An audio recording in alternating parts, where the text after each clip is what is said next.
तो माइंडफुलनेस ऐसा मन का नहाना है। तो मन में जो कुछ है वो देखना चाहिए, जो कुछ हमने छिपा कर रखा है वो सब अपने मन को नंगा देखना, यानी कि माइंडफुलनेस है। तो हर एक व्यक्ति ने यह प्रैक्टिस करनी चाहिए क्योंकि हर एक व्यक्ति पे कोई ना कोई तनाव तो होता ही है।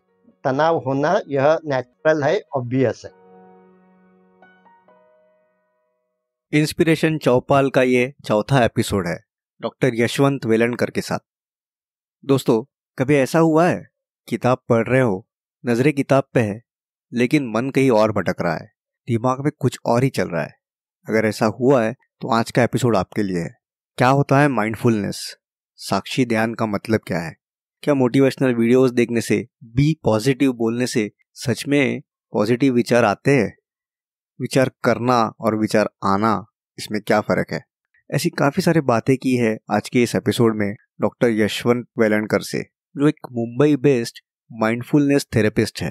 और स्टोरी टेल एंड यूट्यूब पे उनका काफी सारा कंटेंट अवेलेबल है, जिससे हमें जरूरी फायदा होगा। दोस्तों, ये इंस्पिरेशन चौपाल है, एक ऐसा हिंदी पॉडकास्ट जहाँ पे हम लोग इंस्पायरिंग लोगों से बातें करने वाले हैं। चलिए तो फिर सुनते हैं डॉक्टर यश वेलणकर से की हुई ये बातें।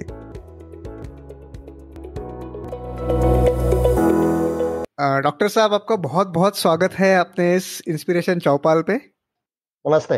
नमस्ते सर। मैंने अभी कुछ दिन पहले आपका एक वीडियो देखा था यूट्यूब पे, तो जिसमें आप बोल रहे थे कि जो आजकल बहुत चलता है कि बी पॉजिटिव या विचार बदलो, सोच बदलो, ये सारी चीज़ों से कुछ नहीं होता है। सिर्फ बी पॉजिटिव बोलने से पॉजिटिव विचार नहीं आते हैं। तो क्या कहना चाहते हैं आप इसके बारे में? तो हमें ये समझना चाहिए कि विचार आना और विचार करना ये दो अलग अलग प्रोसेसेस है। तो माइंडफुलनेस के ट्रेनिंग में पहले हम ये बताते हैं अपने क्लाइंट को, अब आपके मन में विचार है तो वो विचार आ रहे हैं या आप विचार कर रहे हैं, यह देखना चाहिए। ओके।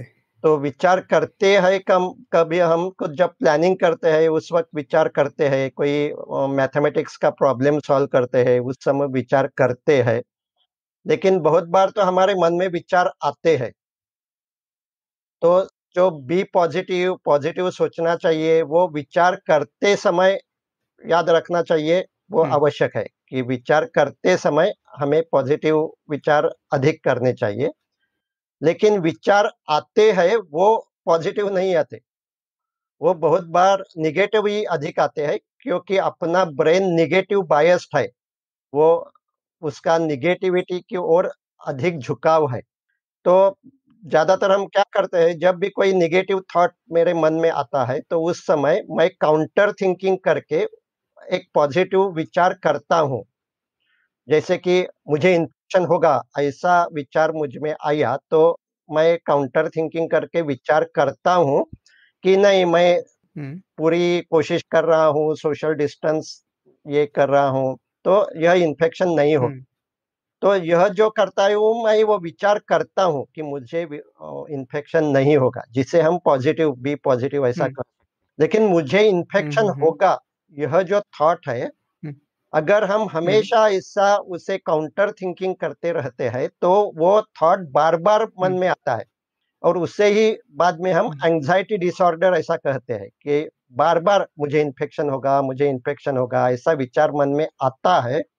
तो सिर्फ पॉजिटिव थिंकिंग करने से वो विचार जाता नहीं है। तो आपने जो सवाल पूछा वो इस बारे में इम्पोर्टेंस हमें समझ लेना चाहिए कि जो विचार अपने आप मन में आते हैं उन्हें अगर हमें निकालना चाहिए तो उन्हें हम साक्षी होकर देखना चाहिए, उन्हें कोई भी रिएक्शन नहीं करनी चाहिए, उन्हें लेबल नहीं लगाना चाहिए, ये पॉजिटिव है ये निगेटिव है।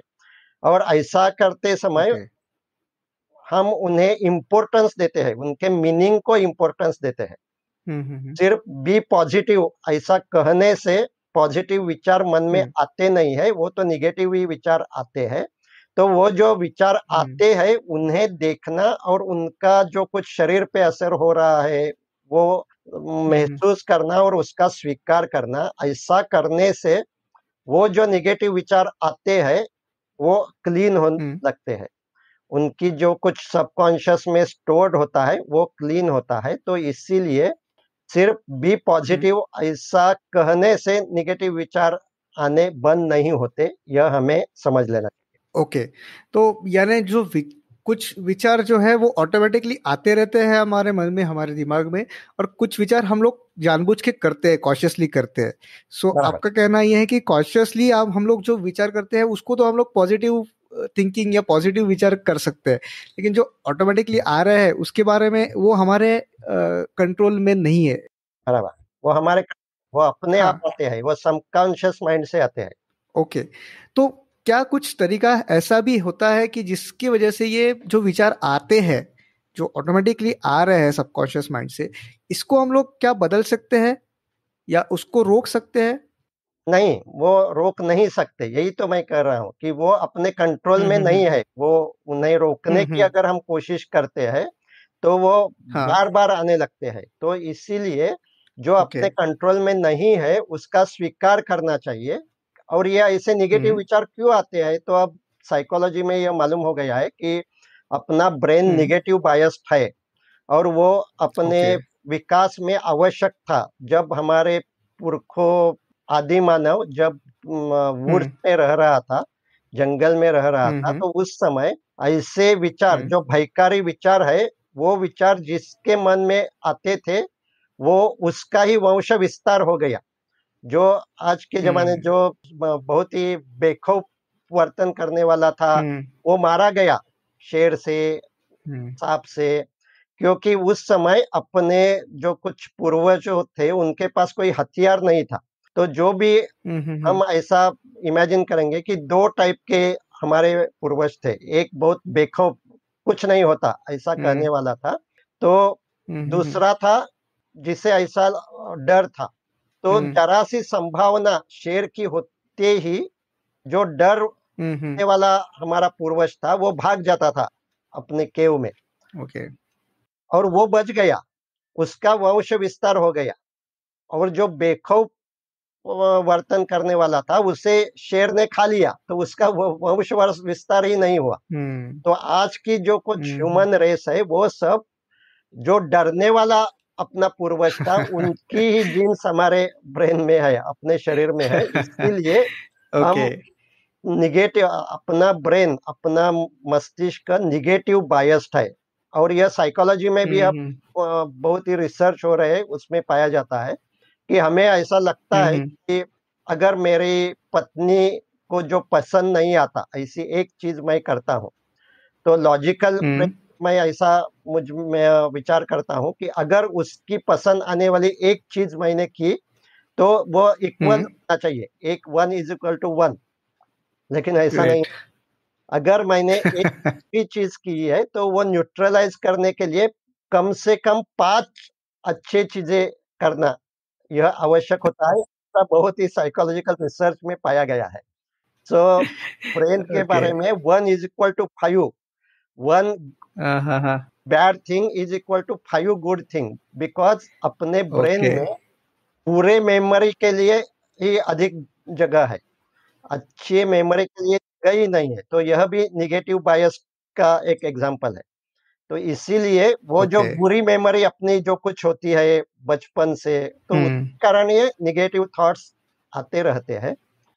तो यह निगेटिव थॉट्स को निगेटिव न कहकर यह एक इस समय ब्रेन में इलेक्ट्रिक करंट है, और उसे उस मीनिंग को ज्यादा महत्व न देकर उसके साक्षी भाव से स्वीकार करने से उसकी जो कुछ प्रॉब्लम होता है वो हम कम कर सकते हैं। ओके, तो यानी उस समय जैसे आदि मानव के समय पे एक सर्वाइवल इंस्टिंक्ट किया, जो जिनको डर था इसके लिए वो बचे, क्योंकि वो सर्वाइवल इंस्टिंक्ट के लिए वो जरूरी था, और वही हमारे दिमाग ने अडाप्ट करते गया है, और आज हमको भी वैसी निगेटिव या डर ज्यादा हमारे दिमाग में पैदा होता है as compare to positive things, right? बराबर। तो सर, आपने जैसे अभी कहा कि इन ये जो भावनाएं आती है, ये जो विचार आते हैं निगेटिव, या जो भी डर के विचार ऐसे जो हमारे मन में आते हैं, या और स्पेशली आज की सिचुएशन में जब ये पैंडेमिक चल रहा है और हम लोग देख रहे हैं कि हमारे काफी किसी के रिश्तेदार, किसी के दोस्त ऐसे उनकी डेथ भी हो गई। ये सारी सिचुएशन में हमारे दिमाग में जो हमारे मन में जो विचार आते हैं, जो डर की भावना पैदा करते हैं, जिसमें हमको ऐसा लगता है कि हमारे हमारे हम मुझे कुछ ना हो जाए या मेरे परिवार वालों को कुछ ना हो जाए, तो ये सारी भावनाओं को आप जैसे बोल रहे हो कि साक्षी भाव से देखना चाहिए, न्यूट्रली देखना चाहिए, तो कैसे कर सकते हैं ये इतनी भयावह ये जो विचार होते हैं उसको न्यूट्रली कैसे देख सकते हैं? उसके लिए कुछ टिप्स आप बता सकते हैं? हाँ, तो जब ऐसे कोई विचार आते हैं मन में, तो उन विचारों के कारण शरीर में भी कुछ बदलाव होते हैं। जैसे मन में भय पैदा हम्म हुआ तो दिल की धड़कन बढ़ती है। यह हर एक ने कभी ना कभी हम्म। महसूस किया होता है। राइट। वो दिल की हम्म धड़कन क्यों बढ़ती है? क्योंकि वो थॉट के कारण अपने ब्रेन में उस हम्म ज़्यादा इम्पोर्टेंस दिया जाता है और उसके कारण अपना जो इमोशनल ब्रेन है वो रिएक्ट करता है और उस रिएक्शन के कारण शरीर में केमिकल्स पैदा होते हैं और उनके कारण वो बदलाव होते हैं। अब हम्म हम यह सिखाते हैं या अपने पुरखों ने ही ये सिखाया है, अब हम ये माइंडफुलनेस में सिखाते हैं कि यह जो बदलाव हम्म होते हैं शरीर में, उस पर ध्यान देना चाहिए। तो जब भी भयकारी थॉट मन में आता है, तो उसके कारण शरीर में जो बदलाव होते हैं, तो पहले तो यह प्रैक्टिस करनी चाहिए कि वो थॉट के जो कुछ फ्लो में से मुझे बाहर निकलना चाहिए। नहीं तो एक से दूसरा एक और एक ऐसी साइकिल चलती रहती है थॉट्स की ही और उस थॉट्स में मैं हम्म। बह जाता हूँ। तो अब मैं मेरा ध्यान अपने शरीर पे लाना चाहिए। इस थॉट के कारण ओके। सीने में कुछ हो रहा है क्या? पेट में कुछ हो रहा है क्या? तो जैसा मैंने बताया कि दिल की धड़कन बढ़ती है, तो वो सीने में मालूम होती है, दिल की धड़कन बढ़ी है या सीने में भारीपन महसूस होता है, पेट में जलन महसूस हम्म। है, पेट में कोई हलचल महसूस होती है। तो ये जो कुछ महसूस हो रहा है, उस पे अपना ध्यान देना चाहिए और उस हम्म जो कुछ महसूस हो रहा है, उसका जब हम साक्षी भाव से स्वीकार करते हैं, यानी कि ये जो कुछ हो रहा है, हम्म वो बुरा हो रहा है, ऐसी प्रतिक्रिया नहीं करते। देखेंगे ये दिल की हम्म धड़कन बढ़ी है, ये कितने समय तक बढ़ी हुई रहती है। ऐसा जब हम देखते हैं, तो वो जो अपना हम्म इमोशनल ब्रेन है, अपने ब्रेन में डेंजर सेंटर हम्म उसे कहते हैं, वो हमेशा रिएक्ट करता रहता है। उसे हम ट्रेनिंग देते हैं कि कुछ समय तक देखो, हमेशा ऐसा हम्म रिएक्शन मोड में रहना ठीक नहीं है, कूल्ड, चिल डाउन। हम्म ऐसा जब हम उसे ट्रेनिंग देते हैं, तो उसकी जो हाइपर सेंसिटिविटी होती है, वो आहिस्ते-आहिस्ते कम होती है और ये जो डर की भावना, चिंता, ये सब आहिस्ते-आहिस्ते कम होती हम्म है। अब न्यूरोसाइंस में यह पाया गया है कि यह साक्षी ध्यान की प्रैक्टिस अगर किसी व्यक्ति ने हम्म हर रोज 20 मिनट तक 2 महीने तक की, हम्म। तो ब्रेन में स्ट्रक्चरल चेंजेस पाए जाते हैं, रचनात्मक बदल होते हैं। तो अगर इस ओके। सिचुएशन में किसी को एंग्जायटी डिसऑर्डर है या उसे बहुत डर लगता है, फोबिया होता है, हम्म। तो उसके ब्रेन का अगर रिसर्च किया तो ऐसा पाया जाता है कि उसका वो जो डेंजर सेंटर है, अमाइगडाला, हम्म वो सेल्युलर लेवल पे ग्रो हुआ है। हाइपर सेंसिटिव तो है ही और वो ग्रो हुआ है और उसके कारण ही उसे ज़्यादा एंग्जायटी होती है, ज़्यादा तनाव होता है। तो अगर हम्म। ने 20 मिनट तक इसकी प्रैक्टिस की, तो हम्म स्ट्रक्चरल चेंजेस होके वो जो बढ़ा हुआ अमाइगडाला है, वो सिकुड़ जाता है, श्रंक होता है, अपने नॉर्मल पोज़ीशन पे आता है। ओके। तो यह जो फाइंडिंग है, ये हम्म बहुत ही इम्पोर्टेंट है, क्योंकि जो कुछ एंग्जायटी पे दवा दी जाती है, वो सिर्फ़ वो बढ़ा हम्म। हुआ अमाइगडाला के कारण जो केमिकल बढ़ते हैं, उन पे काम करती है। लेकिन वो दवाएँ ओके। ब्रेन के स्ट्रक्चर पे काम नहीं कर सकती। जो ये साक्षी ध्यान यानी कि ध्यान देने की जो कुछ प्रोसेस है, वो कर सकती है। हम्म आज के समय में इसका हर एक ने इसकी प्रैक्टिस करनी चाहिए, क्योंकि अब हम ट्रॉमा से जा रहे हैं। ये सब सोशल ट्रॉमा है, हम्म के कारण ट्रॉमा के आफ्टर जो कुछ डिसीज़ होते हैं, जिसे हम पोस्ट ट्रॉमेटिक स्ट्रेस डिसऑर्डर कहते हैं, वो होने की संभावना बहुत हम्म। अधिक है। तो anxiety, okay. Panic attack, phobia, obsessive compulsive disorder, ये कोरोना खत्म होने के बाद हम्म वो ये सब डिसीज बहुत बढ़ते हैं, ऐसा हम देखेंगे। अगर वो हम्म प्रिवेंट करने हैं, तो अभी से जब भी डर लगता है, तो उस समय डर के विचारों में न रहकर अपने शरीर पे ध्यान देना और शरीर में जो कुछ महसूस हो रहा है उसका स्वीकार करना, इसकी प्रैक्टिस अगर हम करें तो बाद में ये जो पोस्ट ट्रॉमेटिक प्रॉब्लम होंगे वो कम हो सकते हैं। ओके, बट सर ये इसकी जो प्रैक्टिस आप बोल रहे हो कि शरीर में जो बदलाव हो रहे उसके ऊपर ध्यान देना या उसको एक साक्षी भाव से देखना, ये क्या एक आम आदमी भी कर सकता है, या इसके लिए आप जैसे उस फील्ड में ट्रेंड हो तो आप जैसे ही लोग कर सकते हैं? ऐसा नहीं, हर एक व्यक्ति यह कर सकता है, लेकिन पहले यह प्रैक्टिस करने के लिए कोई ऑडियो सुनकर अगर ये प्रैक्टिस करे तो वो आसान होता है। नहीं तो अगर कोई भी प्रैक्टिस करने के लिए बैठता है तो मन विचारों में बह जाता है और उसकी होश ही नहीं आती। तो ऐसा ये जो मैं बता रहा हूँ यह विपश्यना कैंप में भी यह सिखाया जाता है, लेकिन जिन्होंने विपश्यना कैंप किया है वो भी बाद में अपने घर में प्रैक्टिस नहीं करते, क्योंकि वहां कैंप में जैसा कंसंट्रेशन हुआ वैसा घर में नहीं होता और मन विचारों में बह जाता है और इसी के लिए फेड अप हो लोग प्रैक्टिस करना बंद करते हैं। तो अब मॉडर्न टेक्नोलॉजी का यूज करके उसमें जो गाइडेड ऑडियो होते हैं, तो अगर मन विचारों में गया तो भी ऑडियो में इंस्ट्रक्शन आता है, अब अपना ध्यान सीने पे लाओ, अपना ध्यान हाथ पे लाओ। तो ऐसा इंस्ट्रक्शन सुनकर अपना ध्यान बार बार वर्तमान क्षण में लाना अब बहुत आसान है। इसीलिए यह मॉडर्न टेक्नोलॉजी यानी कि गाइडेड ऑडियो सुनकर यह प्रैक्टिस हर एक व्यक्ति को आसान है। ओके, तो यार कोई भी घर बैठे गाइडेड मेडिटेशन से इसकी शुरुआत कर सकता है, और आपने जैसा कहा कि 2 महीने तक इसकी प्रैक्टिस अगर करते रहे तो स्ट्रक्चरल चेंजेस देख सकते हैं हम अपने आप में। दूसरा डॉक्टर साहब, आजकल जो समय चल रहा है इसमें काफ़ी सारे लोग खाली भी बैठे हैं, उनके पास काफ़ी समय है, और ऐसा कहा जाता है कि खाली दिमाग शैतान का घर होता है। तो एक आपका इसके बारे में भी एक आपका कहना है कि एक सर्कल ऑफ इन्फ्लुएंस जो होता है, आप उसके बारे में सोचिए, तो ये क्या कंसेप्ट है बेसिकली?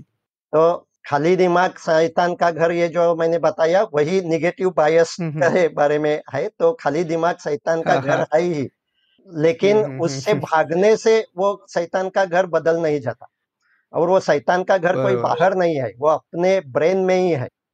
तो एक तो हमें करना चाहिए कि कुछ समय तक खाली दिमाग रखना चाहिए, तो ही ये जो कुछ स्टोर हुआ है अपने ब्रेन में वो थॉट्स मन में आएंगे और हम उन्हें साक्षी भाव से देखेंगे तो वो क्लीन हो जाएंगे। तो पहला तो ये हमें ये मालूम होना चाहिए और उसकी प्रैक्टिस करनी चाहिए कि हमेशा व्यस्त रहना यह ठीक नहीं है।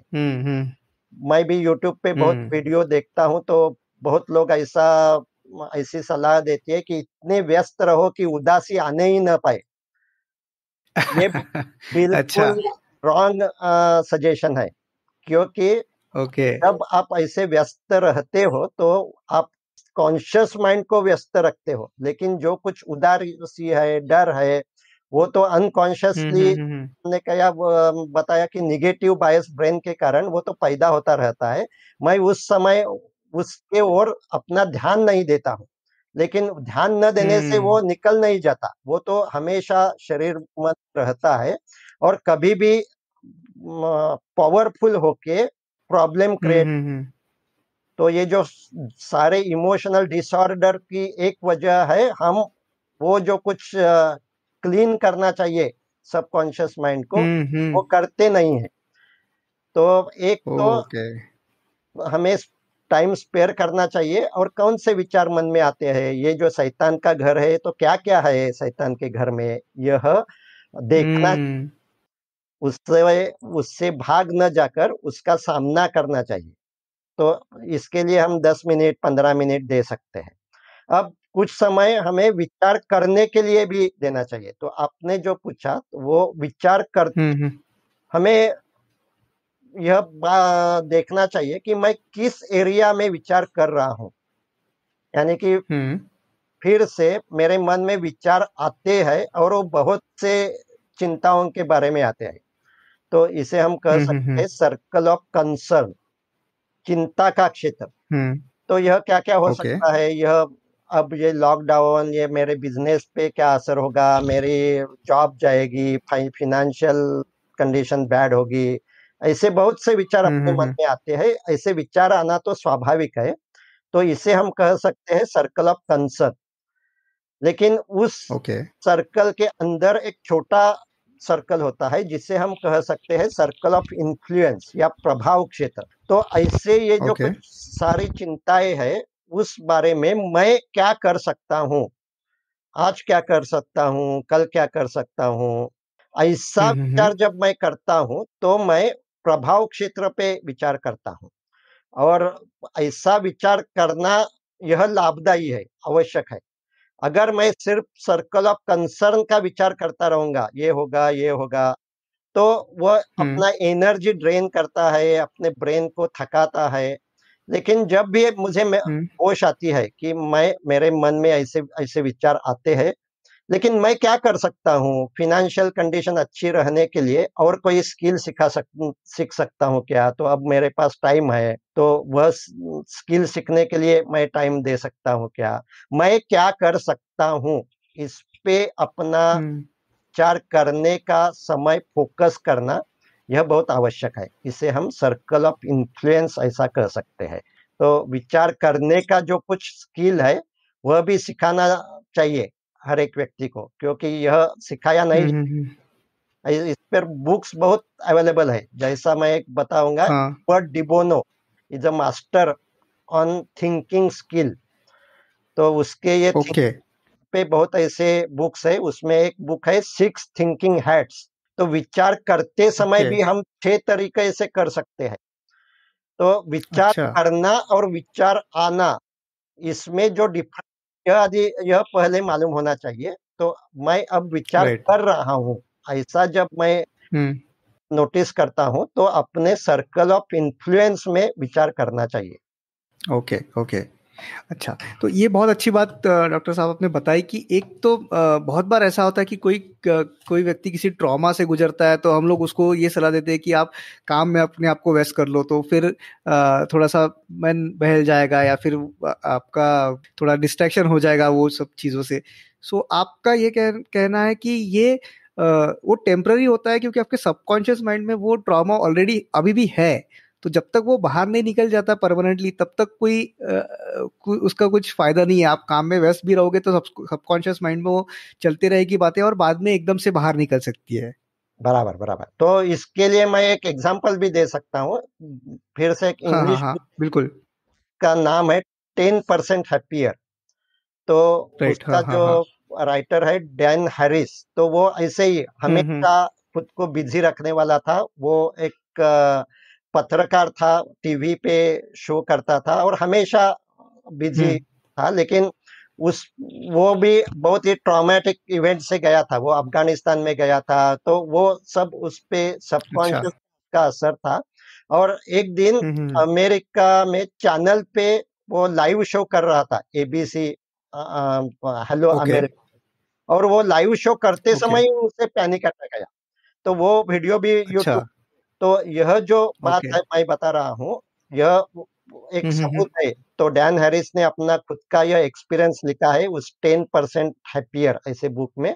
और यूट्यूब पे भी ओके। अगर आप डैन हैरिस ऐसा सर्च करते हो तो वो वीडियो देख सकता है कि उस वक्त उन्होंने वो जो गुड। पैनिक अटैक आया, उस समय वो हम्म। टीवी शो कर रहा था, तो वो कैसा मैनेज किया, लेकिन वो क्या दिखाई दिया। तो अच्छा। यह जो मैं बता रहा हूँ, वो बहुत लोगों का ऐसा एक्सपीरियंस होता है कि ये जो कुछ साइकोलॉजिकल डिसऑर्डर्स होते हैं, वो हमेशा खुद को हम्म। व्यस्त रखने से बढ़ते हैं। क्योंकि अपने ओ। जैसे अपने मकान में कोई बदबू आने लगती है, तो हमें हम्म। ढूंढना चाहिए वो बदबू कहाँ से आती है। सिर्फ बदबू हम्म। दूर करने के लिए रूम फ्रेशनर लगाते रहे, तो वो अच्छा। बदबू राइट। कुछ समय तक कम होगी। लेकिन वो जो हम्म। आ रही है, वो जो गार्बेज स्टोर है, वो अगर हमने हम्म। क्लीन नहीं किया, तो वो बदबू बार बार आते रहेगी। रूम फ्रेशनर का इफेक्ट कम हो गया कि फिर से वो बदबू आती है। तो वो गार्बेज साफ करना चाहिए। और अपने ब्रेन में हम्म। अपने बर्थ से है, जीन्स में ही है। हाँ। तो उसे साफ करने के लिए कुछ समय व्यस्त न होकर उस गार्बेज तक कौन से विचार मेरे मन में है, कौन सा डर है, कौन सी जेलसी है, बचपन हम्म कौन सी यादें आती है, उन्हें देख हम्म। से भाग जाना यह ठीक नहीं है, वो प्रॉब्लम बढ़ाते हैं। ओके।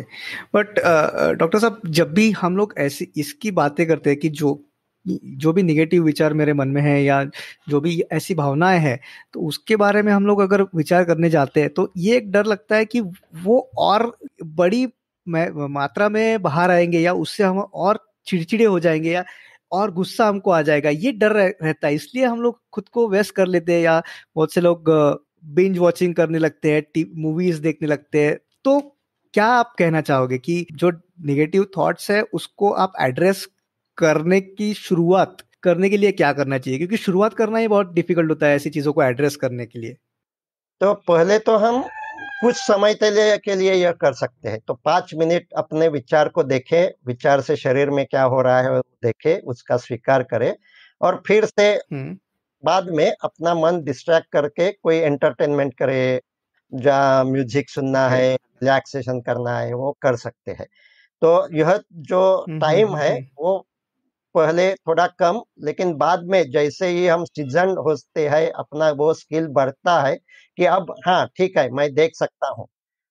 यह एक तरीका है। दूसरा तरीका ऐसा है कि जब डर बहुत ही ज्यादा होता है और जो कुछ में धड़कन होती है वो बहुत ही इंटेंस होती है और उसका स्वीकार यह संभव नहीं होता, तो उस समय हम हम्म सांस की गति कम कर सकते हैं। उसे हम डीप ब्रीदिंग कहते हैं।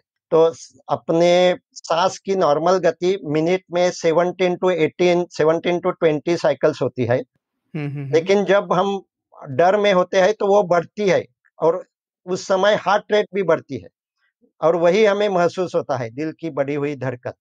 राइट। अब हाँ हाँ। यह अगर वो बहुत ही बढ़ी है, इंटेंस है, तो हम हार्ट रेट तो कम नहीं कर सकते, वो अपने कंट्रोल में नहीं है, लेकिन breathing rate is in our control, it is in our influence, circle of influence.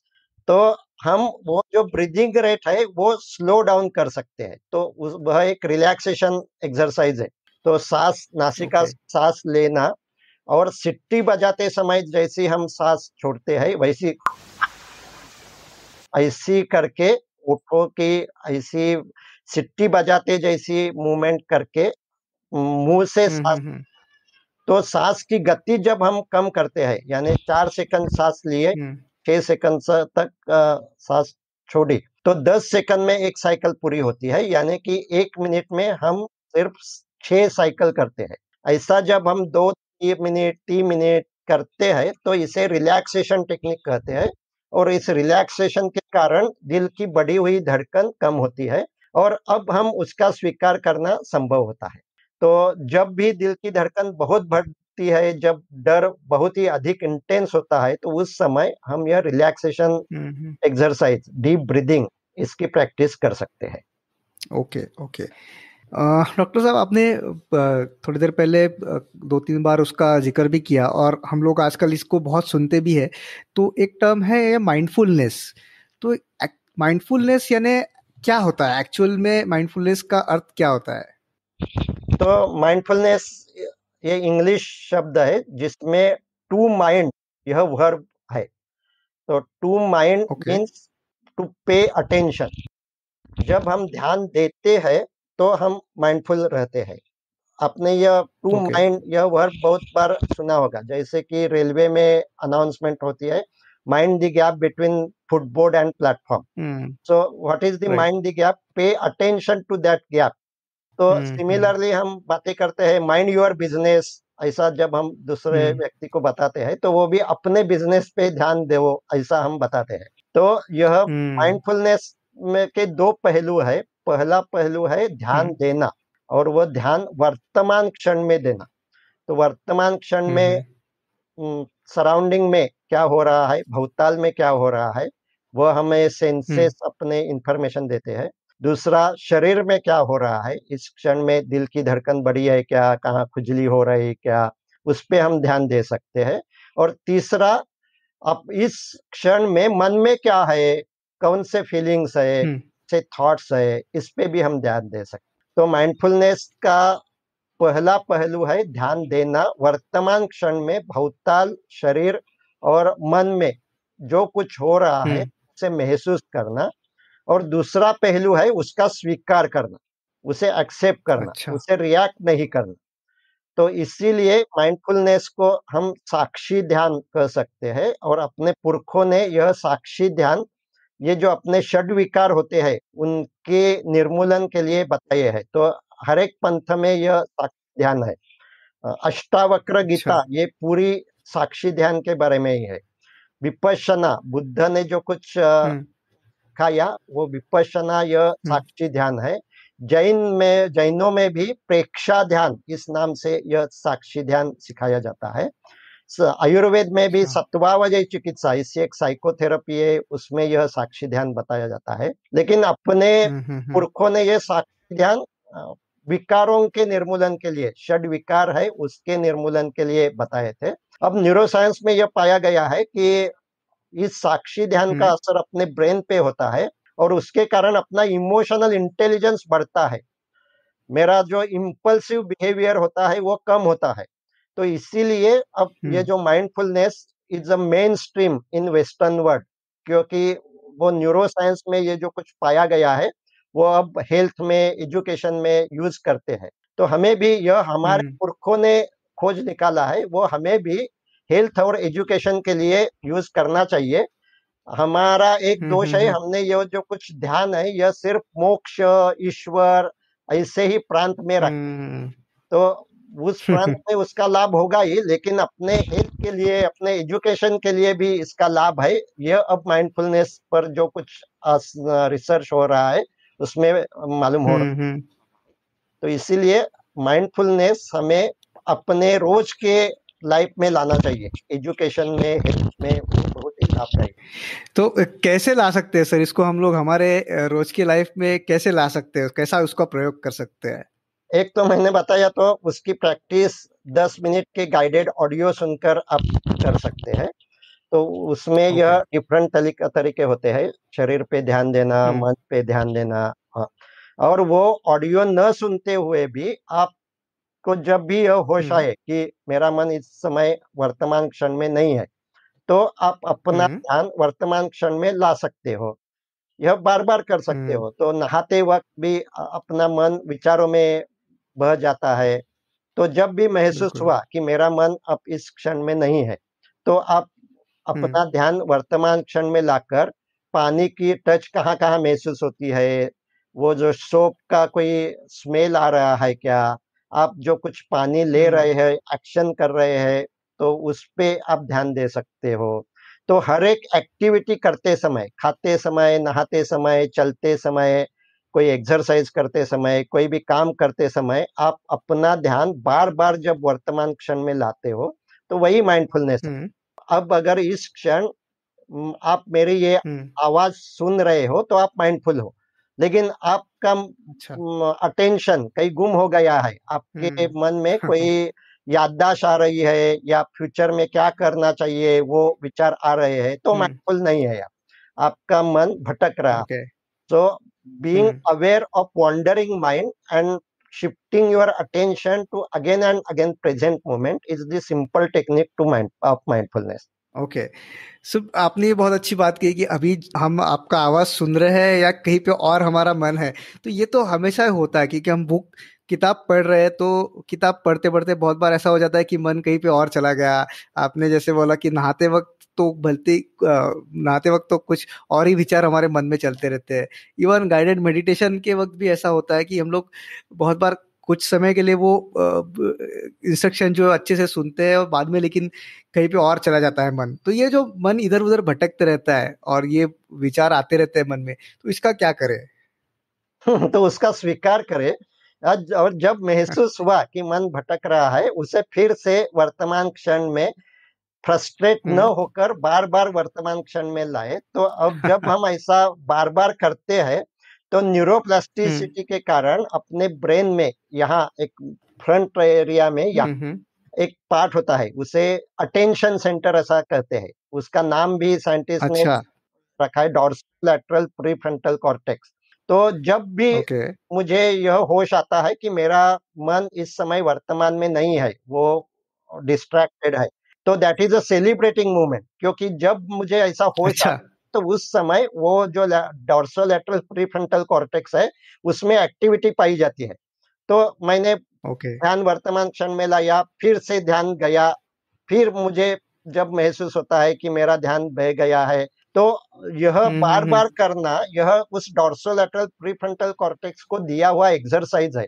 तो जैसे हम डंबल्स करते हैं, तो बार-बार एक ही एक्टिविटी करते हैं, उस डंबल्स की एक्टिविटी के कारण अपना बाइसेप, आर्म में जो बाइसेप मसल होता है, वो डेवलप होता है। वैसे ही जब मैं यह एक्टिविटी बार-बार करता हूँ, मुझे होश आती है, मेरा मन वर्तमान में नहीं है, तो उसे एक्सेप्ट करना और वो वर्तमान में लाना।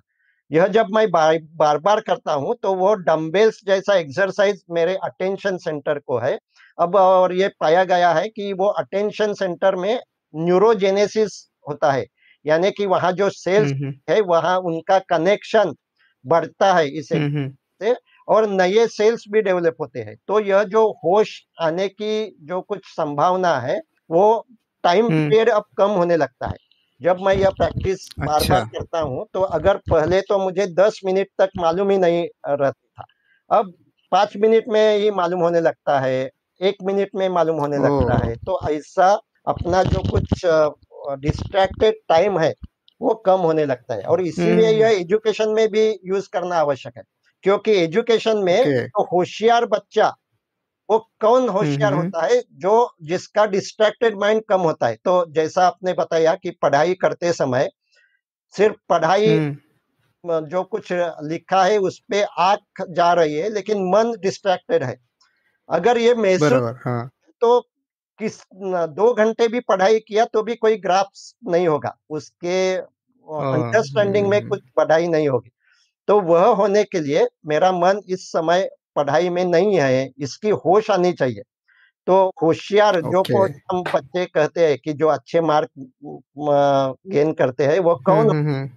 उनका यह डिस्ट्रैक्शन कम होता है, और उन्हें ये महसूस जल्दी होता है कि आई एम डिस्ट्रैक्टेड। तो हर एक बच्चा पढ़ाई में होशियार हो सकता है, अगर उसने यह प्रैक्टिस बार-बार की। ओके। तो यानी आपका ये कहना है कि जब हमको ये ध्यान में, जब फॉर एग्जांपल हम किताब पढ़ रहे हैं और मुझे 5 मिनट बाद समझ में आता है कि अरे मैं पढ़ तो रहा हूँ लेकिन मेरा दिमाग कहीं पे और जगह पे है, तो यूजुअली होता ये है कि हम लोग खुद को कोसते हैं कि यार पढ़ाई करो, क्या सोच रहे हो। तो ये खुद को कोसना नहीं है, ये अच्छी बात है कि आपको समझ में आ गया है कि आपका ध्यान डिस्ट्रैक्ट हो गया था। बराबर, बराबर। So that is a celebrating moment. यह जो मालूम होता है ओके। कि मेरा मन इस समय पढ़ाई में नहीं था, यह जब आपको होश आती है, तो वह फ्रस्ट्रेट न होकर उसका आनंद लेना हुँ। चाहिए। ओह! मुझे यह होश आ गई, फिर से अपना अच्छा। ध्यान वर्तमान क्षण में लाना चाहिए। Okay, okay. और ये फिर धीरे-धीरे, जैसे हमको पहले 10 मिनट बाद समझ में आता था, तो ये धीरे-धीरे समय कम होते-होते जल्दी-जल्दी समझ में आ जाएगा, ऐसा आप कह रहे हो? हाँ, बराबर है। तो और एक बात उसमें है, तो जब भी हाँ। कोई इमोशंस मेरे मन में है, यानी कि अब पढ़ाई, हुँ, मैं हुँ, हुँ। टीनेजर हूँ, स्टूडेंट्स हूँ, हुँ, हुँ। और हुँ, मेरी हुँ, एक हुँ। गर्लफ्रेंड है। तो यह हुँ, हुँ, हुँ, इमोशन हुँ। है, लव है, अट्रैक्शन है, तो उसके हुँ, हुँ, विचार हुँ। मेरे मन में अधिक आते हैं राइट। कि अपने ब्रेन में जो बराबर। कुछ फाइल्स होते हैं, उसमें इमोशंस के फाइल, तो अब ये जो समय है, इस यस। समय भी चिंता के विचार क्यों अधिक आते हैं? क्योंकि वो फाइल्स मन में हुँ, अधिक पैदा होते हैं।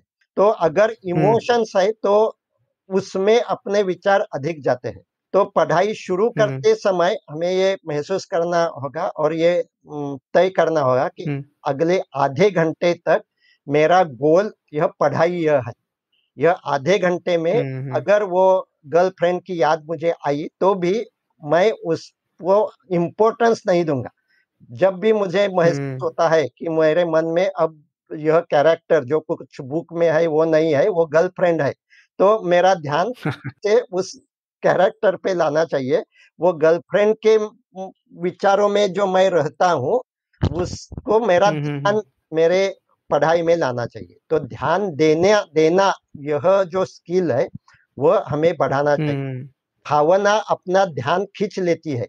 तो जो कुछ इमोशन हुँ, अपने मन में है, वहाँ अपना ध्यान जाता है, वो ध्यान जाना स्वाभाविक है। हमें बार बार अपना ध्यान वर्तमान क्षण में अगर आने की हम कोशिश करते हैं तो वह इमोशन में ध्यान जाना कम होता है।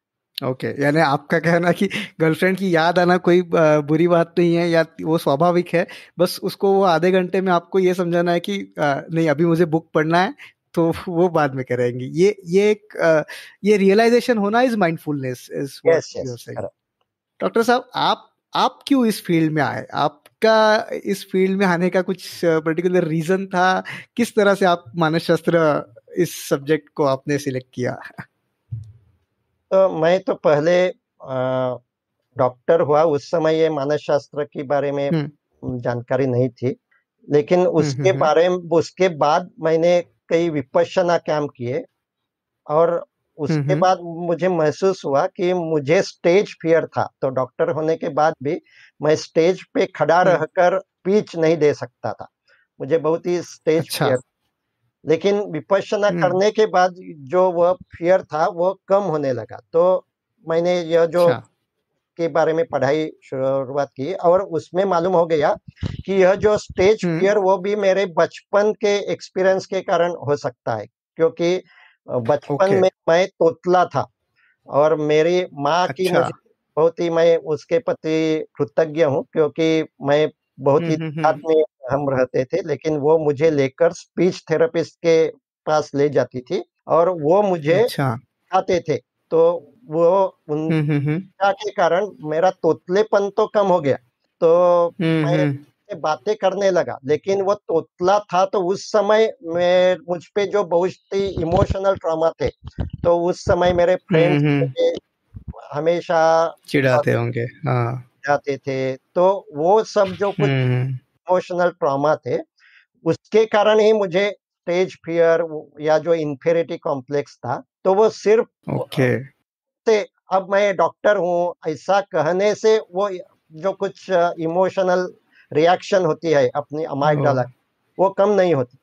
तो क्योंकि ऐसा थॉट्स, पॉजिटिव थॉट्स, ऐसा मैं भी पॉजिटिव सजेशंस लेता था कि मैं अब बात करूंगा, अच्छा। ये होकर बात करूंगा।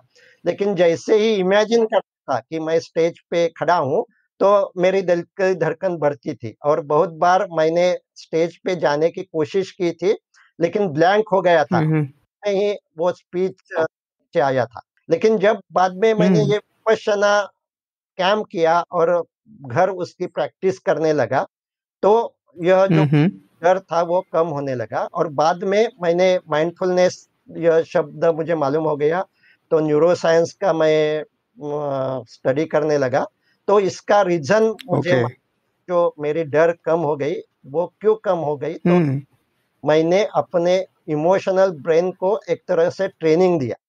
तो इसके बाद मैंने वो माइंडफुलनेस का अभ्यास किया और अब मैं वो साइकोथेरेपिस्ट ऐसा काम करता हूँ और जिसे भी ऐसे ओके। तो उन्हें यह माइंडफुलनेस के एक्सरसाइज सिखाता हूँ। और जो नॉर्मल है ओके। ऐसा रिकमेंड करता हूँ कि आप विपश्यना के लिए 10 दिन जाना ठीक है। वह अधिक डीप ट्रेनिंग आपका एक्सरसाइज होगा। लेकिन जिन्हें कोई इमोशनल डिस्टरबेंस है उन्हें वो विपश्यना में जाना यह भी डिफिकल्ट होता है क्योंकि वहाँ 10 दिन अच्छा। 10 तो तक इसकी प्रैक्टिस करनी होती है। तो ओ। वो अगर कोई इमोशनल प्रॉब्लम है, डिप्रेशन है या एंजाइटी, हम्म वह जैसा मैंने अभी बताया कि हम प्रैक्टिस मैं हम थेरेपी में ये बताते हैं कि 5 मिनट ही प्रैक्टिस करो, हम्म। थोड़ा एंटरटेनमेंट, वो वहाँ पॉसिबल नहीं होता विपश्यना कैंप पे। ओके। इसलिए ओके। रिकमेंड करता हूँ कि अगर इमोशनल डिसऑर्डर है तो ऐसी माइंडफुलनेस थेरेपी, इसकी प्रैक्टिस यह अधिक लाभदायी है। अगर कोई प्रॉब्लम नहीं है तो विपश्यना कैंप उसकी उसमें यह माइंडफुलनेस ही सिखाया जाता है और वो और हम्म। डीप लेवल पे सिखाया जाता है। Okay okay. अच्छा, ये डॉक्टर साहब आपने बहुत अच्छी बात बताई आपने कि कुछ ऐसे प्रॉब्लम्स होते हैं जैसे स्टेज फियर है, या ऐसे बहुत से प्रॉब्लम होते हैं हमें, और हम लोग जैसे यूट्यूब पे वीडियोस देखते हैं या उसमें, हमने इस बारे में पहले भी बात किया लेकिन मैं फिर से वो विषय लेके आना चाहूंगा कि हम देखते हैं कि उसमें वो मोटिवेशनल वीडियोस होते हैं, उसमें बताते हैं कि नो करना चाहिए, आप आपके डर पे कंट्रोल करो, आप करो, कर सकते हो, ये सारी चीजें होती है उसमें। बट हम देखते हैं कि वो जो मोटिवेशन होता है वो कुछ मिनटों के लिए, कुछ घंटे के लिए ही होता है, बाद में वो डाई डाउन हो जाता है। तो आपने जैसे बताया कि उसको रूट कॉज उसका ढूंढ के उसके ऊपर परमानेंट सॉल्यूशन ही, ये एक सॉल्यूशन है उसके ऊपर। तो ये जैसे ये ट्रॉमास होते हैं सर हमारे लाइफ में कभी आए हुए होते, तो कैसे पता चल सकता है कि मुझे कुछ इमोशनल इश्यूज है या किसी को कोई इमोशनल इश्यूज है? क्योंकि बाहर बाहर देखते हुए ऐसा ये महसूस होता है कि नहीं सब नॉर्मल है, लेकिन आपने जैसे बताया कि कुछ ट्रॉमा बचपन में हो गया होगा, तो उसकी वजह से प्रॉब्लम है। तो ये कैसे जान जान सकते हैं हम लोग कि कुछ इमोशनल इश्यूज है? तो मैं यह बताऊंगा कि इमोशनल इश्यूज तो हर एक व्यक्ति को होते हैं। अगर मैंने ये अच्छा। जो स्टेज फोबिया जो मुझे था, वो हाँ अगर मैंने काम हाँ नहीं हाँ, किया होता तो भी अच्छा डॉक्टर में काम करता था, क्योंकि डॉक्टर को कोई स्टेज पे जाने की आवश्यकता नहीं होती। बराबर, राइट। तो कोई ना कोई हम्म। इमोशनल इश्यूज, कोई ना कोई फोबिया तो हर एक व्यक्ति को होते हैं। और ओ। सिर्फ फोबिया ही नहीं, स्ट्रेस भी हर एक व्यक्ति को होता है। जो ऐसा कहता है मुझे स्ट्रेस नहीं है, वो उसमें ज्यादा प्रॉब्लम, हम्म। क्योंकि वो जानता ही नहीं है उसमें मन में कौन से फीलिंग्स आते हैं। वो हमेशा खुद को व्यस्त रखता है। तो ऐसे व्यक्ति में हाइपरटेंशन, डायबिटीज हम्म। बीमारियां अधिक पाई जाती है, जिसे हम टाइप ओके। ए पर्सनैलिटी ऐसा कहते हैं। तो एक तो हंड्रेड हम्म। परसेंट लोगों को तनाव है, और माइंडफुलनेस की प्रैक्टिस तो 100% सभी ने करनी चाहिए। जब वो करनी खुद चाहिए। को खाली रख के देखेंगे कौन सी भावना मन में आती है, हम्म। तो उन्हें वो इमोशनल इश्यूज के बारे में महसूस होगा कि हाँ, ये भी मेरे मन में है। तो जैसे हम देखते हैं, हम हमेशा सूट पहनकर अगर रह गए, तो अगर हम्म। छोटी फुंसी कहाँ आती है अपने प्राइवेट पार्ट में, तो हम्म। नहाते समय हम सारे अपने कपड़े उतारते हैं, वो उतारने आवश्यक है, तो हम्म। ही जो कुछ फुंसी आती है वो हम साफ कर सकते हैं और उस पे फर्स्ट एड कर सकते हम्म। हैं। तो माइंडफुलनेस ऐसा मन हम्म। का नहाना है। तो मन में जो अच्छा। कुछ है वो देखना चाहिए, जो कुछ हमने हम्म। छिपा कर रखा है, वो सब अपने ओके। मन को नंगा देखना यानी कि माइंडफुलनेस है। तो हर एक ओ। व्यक्ति ने यह प्रैक्टिस करनी चाहिए कि क्योंकि हर एक व्यक्ति पे कोई ना कोई तनाव तो होता ही है। तनाव होना यह ओके। नेचुरल है, ऑब्वियस है। अब उसमें से ओके। 10% व्यक्ति ऐसे होते हैं कि जो तनाव मैनेज नहीं कर सकते और उन्हें इमोशनल डिसऑर्डर होने लगते हैं, जो anxiety, okay. Panic attack, phobias, post traumatic stress disorder. Hmm. तो उन्हें उन 10% लोगों के लिए साइकोथेरेपी आवश्यक है, जो मैं करता हूँ। अच्छा। मैं जो कोर्स करता हूँ, तो उनमें बहुत से अब डॉक्टर्स यह सत्वावजय चिकित्सा करते हैं, माइंडफुलनेस थेरेपिस्ट करते हैं, आरईबीटी यह भी एक साइको हम्म। है, तो वह भी हमारे यहाँ चलती। हम्म। तो 10% लोगों ने यह उन्हें एक्सेप्ट करना चाहिए कि मुझे ये इमोशनल इश्यूज है, और उसके लिए कोई ना कोई हम्म। हेल्प लेनी चाहिए। तो उसके लिए उन्होंने साइकोथेरेपिस्ट के पास जाना चाहिए। अपने अच्छा। सोसाइटी में वह साइकोथेरेपिस्ट के बारे में बहुत ही कम अवेयरनेस है। तो यह राइट। अवेयरनेस होना चाहिए कि 10% लोगों को साइकोथेरेपी की हेल्प से उनके इमोशनल इश्यूज और ये जो इमोशनल डिसऑर्डर है वो पूरी तरह से क्योर हो सकता है। और ओके। 1% लोग ऐसे हैं कि जिन्हें साइकोथेरेपी भी पर्याप्त नहीं है, उन्हें कोई ना कोई मेडिसिन लेनी होती है। तो अच्छा। ये जो कुछ schizophrenia, bipolar disorder, major depression, ऐसे हम्म। 1%, 1% लोग होते हैं जिन्हें साइकियाट्रिस्ट के पास जाना चाहिए। तो अब ओके। हम ये ऐसा एक मानसिक प्रथमोपचार ऐसा भी अब हम ट्रेनिंग देते हैं, तो उसमें यह जानकारी ओके। देने लगे हैं कि यह मालूम होना चाहिए कि सिर्फ माइंडफुलनेस किसके लिए लाभदायी है, माइंडफुलनेस के साथ हम्म। किसकी कंसल्टेंट या साइकोथेरेपिस्ट की हेल्प किसके लिए आवश्यक है, और मेडिसिन किसके लिए। हम्म। तो आपके ओके। सवाल का जवाब यह है कि हर एक व्यक्ति में कोई ना कोई इमोशनल इश्यूज होते ही है। वो उसे सिर्फ ओके। छिपाता रहता है, तो उसे सामने जाना ओके। चाहिए, का एक्सेप्ट करना चाहिए। ओके ओके, यानी हम में से हर एक व्यक्ति ये कुछ लेवल का पेशेंट ऑलरेडी है, यानी हम लोग प्रिवेंशन की बात ही नहीं कर रहे, हम लोग तो अभी क्योर की ही बात कर रहे हैं कि कुछ में हम 90% लोग हम में से ऑलरेडी पेशेंट है, और 10% तो बहुत ज्यादा हायर लेवल के पेशेंट है जिनको आपके जैसे एक्सपर्ट्स की जरूरत पड़ती है, और 1% और भी ज्यादा है, तो 90% भी ऑलरेडी पेशेंट है और उन्हें क्योर ऑलरेडी चालू पेशेंट ऐसा करना नहीं चाहिए। कहेंगे, जैसा कि हम ओके, फिजिकल फर्स्ट एड करते हैं, क्योंकि हाँ हाँ, भी जब कोई बर्न हो गया या कट हो, तो उसे हम कोई पेशेंट नहीं कहते। तो वो जो कट हो गया है तो वह डेटॉल से साफ कर सकता है और खुद हील का ही करना है, हाँ। ड्रेसिंग कर सकता है। तो ऐसा ही जैसा कट, जैसा पेन, जैसा अपना स्प्रेन आता है, हम चलते हैं और राइट राइट, पाँव फिसल जाता है और स्प्रेन आता है, तो हम ऑइंटमेंट मसाज कर सकते हैं, कोई बैंडेज वहाँ क्रैप बैंडेज यूज करते हैं। तो स्प्रेन आने के बाद हर समय हम ऑर्थोपेडिक के पास नहीं जाते या डॉक्टर के पास नहीं जाते। बराबर, तो जैसा राइट, यह फिजिकल स्प्रेन आता है, फिजिकल पेन होता है, फिजिकल बर्न होता है, वैसा इमोशनल भी होता है। इसकी हमें जानकारी नहीं है। तो यह इमोशनल राइट, पेन जब होता है, इमोशनल डिस्टरबेंस होता है, तो इसे हम पेशेंट नहीं कहेंगे, तो इसे हम फर्स्ट एड कहेंगे।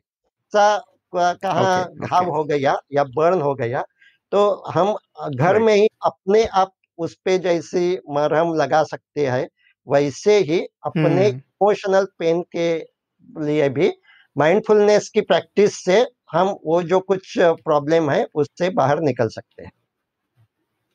Okay okay. सो डॉक्टर साहब, अभी हम नेक्स्ट राउंड की तरफ जाएंगे, उससे पहले अगर किसी को आपसे कांटेक्ट करना है तो किस तरह से कर सकते हैं? और मेरा ईमेल आईडी भी है, वो भाई मैं बताता हूँ, yashwel@gmail.com।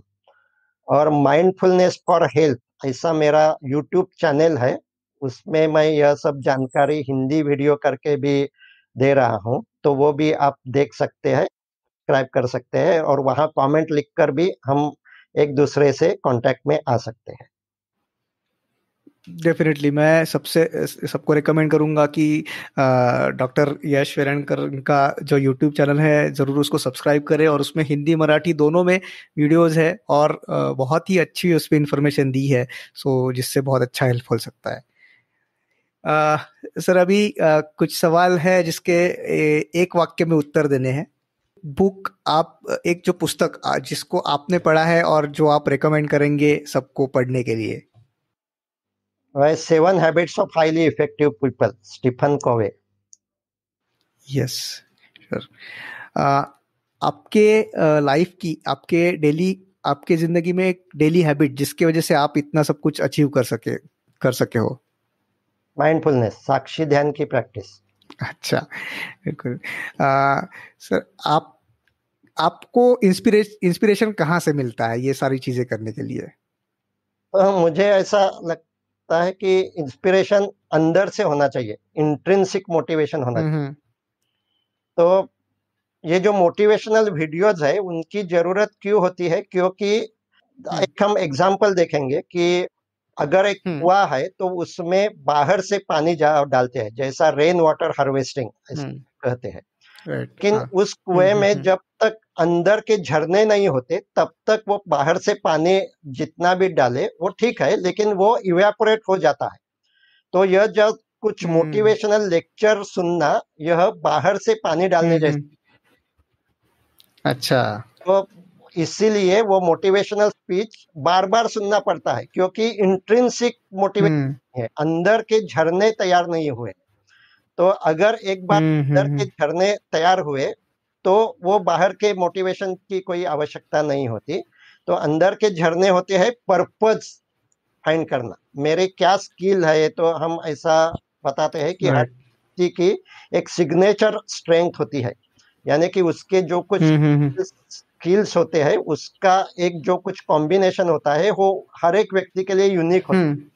अगर वो सिग्नेचर स्ट्रेंथ मालूम हो गई और उसका पर्पस के साथ हमने अगर उसका एसोसिएशन किया तो मैं ये जो कुछ कर रहा हूँ वो इस पर्पस के लिए और ये सिग्नेचर स्ट्रेंथ यूज करने के लिए कर रहा हूँ, ऐसा जब मैं मेरे मन में धारण करता हूँ तो एक्सटर्नल मोटिवेशन की आवश्यकता नहीं रहती।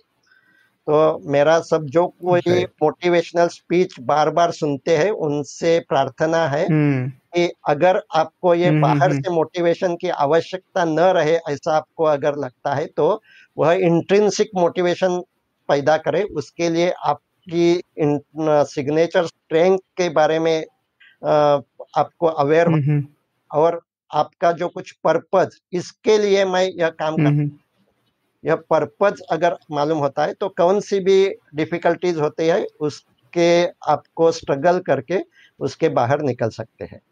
तो सिर्फ मोटिवेशन स्पीच सुनना यह कुएं में बाहर से पानी डालने जैसा है, वह पर्याप्त नहीं। हमें कुआं वहां खोदना चाहिए जहां झरने हैं, इनर मोटिवेशन है। तो मेरा इंट्रिंसिक मोटिवेशन है, मुझे जो कुछ मालूम हो गया है, जानकारी है, वो अधिक लोगों तक जानी चाहिए तो अधिक लोगों को इसका लाभ होगा। यह इंट्रिंसिक मोटिवेशन है। बिल्कुल। तो डॉक्टर साहब, ये इनर मोटिवेशन या ये जो पर्पस ढूंढने के लिए कोई पर्टिकुलर प्रकार का ध्यान आप रेकमेंड कर सकते हैं क्या? जब हम हमारे मन में आने वाले विचार देखते रहते हैं और उन्हें फिल्टर करते रहते हैं तो बाद में अपने आप यह सेल्फ अवेयरनेस बढ़ने लगता है कि मेरे ये स्ट्रेंथ है, मेरे ये वीकनेसेस है। तो ये जो स्वॉट एनालिसिस वो हम अन्य लोगों को पूछकर भी कर सकते हैं, लेकिन माइंडफुलनेस से भी यह स्वॉट एनालिसिस अच्छा होता है और अपने आप पर्पस क्लियर होते जाता है कि हाँ, यह जो मेरे स्ट्रेंथ है ये अब मैं इसके लिए यूटिलाइज करूंगा।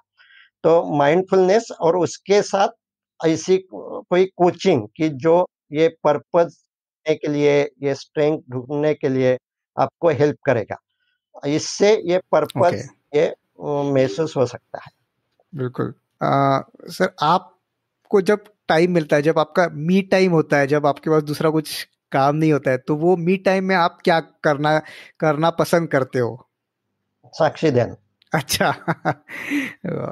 और एक आखिरी हाइपोथेटिकल सवाल है कि अगर आपको दूरदर्शन पे बुलाया जाए कल 8 बजे और आपको 130 करोड़ देशवासियों से मन की बात करनी है आपकी, तो आप क्या कहोगे? मैं साक्षी ध्यान का वहाँ सेशन लूंगा और अगर वो प्रैक्टिस वो कर सकते हैं तो वो पैंडेमिक से भी जल्दी बाहर आ सकते हैं। तो जो कुछ करना है वो हमें तो करना चाहिए, करता होना चाहिए, बीच में थोड़े समय के लिए साक्षी भी होना चाहिए और आज हम वह भूल गए हैं। अच्छा। बिल्कुल। सो हम लोग भूल गए हैं कि माइंडफुल कैसा रहना चाहिए, तो वो सबने फिर से उसका प्रैक्टिस करके माइंडफुलनेस थेरेपी या माइंडफुलनेस प्रैक्टिस करना चाहिए। डॉक्टर साहब, आप यहाँ पे आए इस चौपाल पे हमारे और सबसे बातें की और बहुत अच्छी बातें की, हमको बहुत सारी चीज़ों के बारे में जानकारी मिली जिससे ज़रूर हमारी ज़िंदगी में इसका फ़ायदा होगा। और आप आपका समय निकाल के आए, इसके लिए आपका बहुत बहुत धन्यवाद। Thank you. Thank you. दोस्तों, डॉक्टर यश वेलणकर से की हुई ये बातें आपको ज़रूर अच्छी लगी होंगी, ऐसी आशा है। आपको ये एपिसोड अच्छा लगा हो तो ज़रूर हमारे वेबसाइट www.mipodcaster.com इस पे जाके आपकी प्रतिक्रिया हम तक पहुंचाइए। तो फिर मिलते हैं किसी और गेस्ट के साथ, तब तक के लिए बाय बाय।